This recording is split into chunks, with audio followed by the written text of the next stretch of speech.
ശശി തരൂരിനെതിരെ രൂക്ഷ വിമർശനവുമായി മുതിർന്ന കോൺഗ്രസ് നേതാവ് പി.ജെ. കുര്യൻ. ഇംഗ്ലീഷ് അറിഞ്ഞാൽ മാത്രം ജനനേതാവാകില്ലെന്ന് പി.ജെ. കുര്യന്റെ വിമർശനം. അതിനിടെ തരൂരിനെ പിന്തുണച്ച് തിരുവഞ്ചൂർ രാധാകൃഷ്ണനും രംഗത്തെത്തി. തരൂരിനെ കഷായം കുടിപ്പിക്കുന്നത് എന്തിനെന്ന് തിരുവഞ്ചൂർ ചോദിച്ചു. അതേസമയം കെ.പി.സി.സി പ്രസിഡന്റ് സ്ഥാനത്ത് നിന്ന് സുധാകരനെ മാറ്റേണ്ട ആവശ്യമില്ലെന്ന് കെ. മുരളീധരൻ പ്രതികരിച്ചു.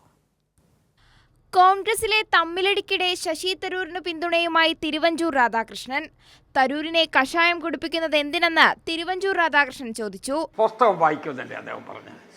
എന്തിനാ അതിന് വേറെ രൂപത്തിൽ തെറ്റിദ്ധരിക? ഇന്ന് അദ്ദേഹത്തിന്റെ വിശദീകരണമുണ്ട്.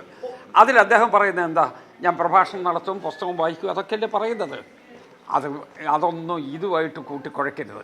എന്തിനാ അദ്ദേഹത്തെ പോലൊരു മുതിർന്ന നേതാവിനെ ഇവിടെ കൊണ്ടുവന്ന് നമ്മളെ ഈ കഷായം കുടിപ്പിക്കുന്ന പോലെ എന്തിനാണ്? അതിനിടെ ശശി തരൂരിനെതിരെ ആഞ്ഞടിച്ച് പി.ജെ. കുര്യൻ രംഗത്ത് വന്നു.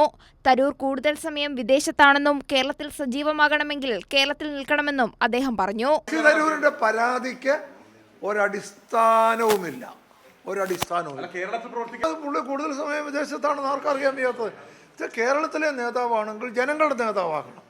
ഒരു MP ആയി എന്ന് പറഞ്ഞുകൊണ്ട് ജനങ്ങളുടെ നേതാവാക്കത്തില്ല. ജനങ്ങളോട് ചേർന്ന് പ്രവർത്തിക്കണം, പാർട്ടിയോട് ചേർന്ന് പ്രവർത്തിക്കണം. ഞാനിപ്പോൾ തുറന്നു പറയും, ഇംഗ്ലീഷ് വിദ്യാഭ്യാസമോ അല്ല ഇതോ ആണെങ്കിൽ ഇതൊക്കെ ആണെങ്കിൽ ഇതിനേക്കാൾ കൂടുതലുള്ള ഒരു ഇന്ത്യ അല്ലേ?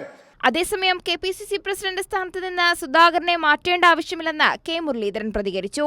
അന്തിമ തീരുമാനമെടുക്കേണ്ടത് പാർട്ടി എന്ത് തീരുമാനമെടുത്താലും അത് അംഗീകരിക്കുമെന്നും കെ. മുരളീധരൻ പറഞ്ഞു. കെ.പി.സി പ്രസിഡന്റിനെ മാറ്റേണ്ട ആവശ്യമില്ല എന്നാണ് ഇപ്പോൾ എൻ്റെ അഭിപ്രായം. നിലവിൽ പ്രസിഡന്റിനെ മാറ്റേണ്ട കാര്യമില്ല. അദ്ദേഹത്തിനെ നിലനിർത്തിക്കൊണ്ട് ഒരു അഴിച്ചുപണി പാർട്ടിയിൽ നടത്തണം എന്നുള്ള അഭിപ്രായമാണ് അന്നും ഇന്നും എനിക്കുള്ളത്.